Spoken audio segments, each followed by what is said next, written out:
Assalamualaikum warahmatullahi wabarakatuh.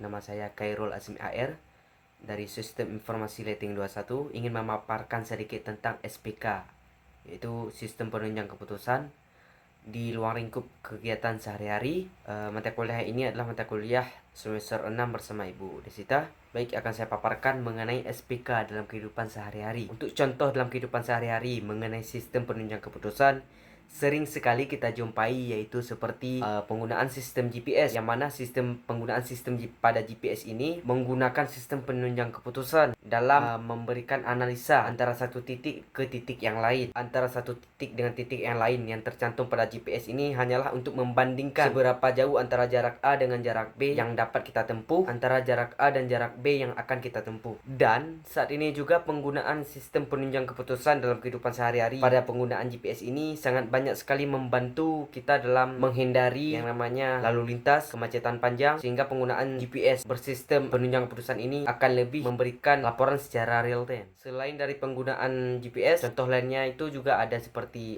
sistem navigasi dan peta online. Baik, untuk sistem jurnal yang saya akan paparkan yaitu mengenai pengambilan keputusan, aplikasi navigasi dan peta online. Adapun pilihan jurnal mengenai SPK yang akan saya paparkan ini yakni mengeksplorasi sistem pengambilan keputusan dalam aplikasi navigasi dan peta online, menyelidiki faktor-faktor yang mempengaruhi pilihan rute dan strategi optimasi untuk pengalaman pengguna yang lebih baik dan efisien. Di dalam jurnal ini, metode penelitian yang digunakan ada 3. Yang pertama, pengumpulan data, analisis data, dan pengembangan model. Adapun untuk metode penelitian pada jurnal ini yaitu yang pertama ada pengumpulan data, analisis data, pengembangan model, dan evaluasi model. Nah, untuk hasil dan pembahasan dari jurnal ini bisa kita lihat pada gambar di samping, bahwasanya faktor mempengaruhi kepadatan lalu lintas, kondisi jalan, preferensi pengguna. Nah, yang mana faktor ini mempengaruhi para user atau pengguna untuk memilih sendiri rute yang dapat diambil untuk menghindari kemacetan panjang dan rambu-rambu lalu lintas. Kemudian sistem mempertimbangkan kondisi jalan seperti perbaikan jalan atau kondisi cuaca untuk memilih rute yang lebih aman.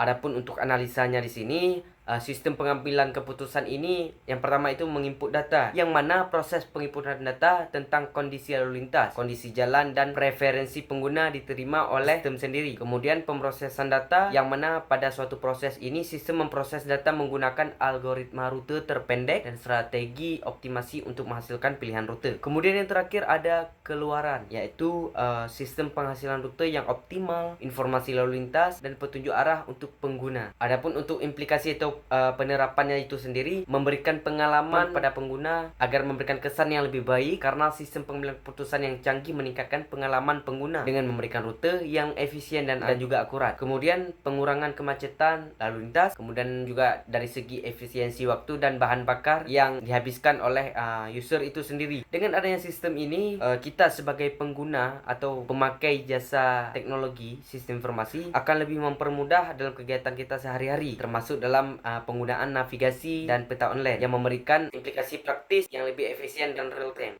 Nah, itu dia tadi untuk penjelasannya. Untuk keterbatasan dan saran penelitian selanjutnya, menurut diri saya pribadi, mungkin dari segi data akurasi. Maksud dari data akurasi ini ialah akurasi data lalu lintas dan kondisi jalan dapat mempengaruhi efektivitas sistem pengambilan keputusan. Nah, kemudian faktor-faktor yang mempengaruhi yakni penelitian lebih lanjut diperlukan untuk mengidentifikasi dan memahami faktor-faktor apa saja yang memberikan pengaruh tambahan yang memengaruhi pilihan pada rute yang akan menjadi penunjang keputusan oleh si user. Kemudian juga dari segi permodalan yang lebih prediktif. Maksudnya ini ialah untuk permodalan prediktif dapat digunakan untuk memberikan prediksi pola lalu lintas dan meningkatkan efisiensi sistem secara real time dan jelas. Kemudian untuk yang terakhir dari segi interaksi antar pengguna ataupun antar user dengan sistem itu sendiri, yakni harus ditambahkan atau memerlukan ikon untuk meningkatkan interaksi pengguna dan kemampuan personalisasi dalam sistem pengambilan keputusan. Mungkin ini saja dari saya. Sekian, assalamualaikum warahmatullahi wabarakatuh.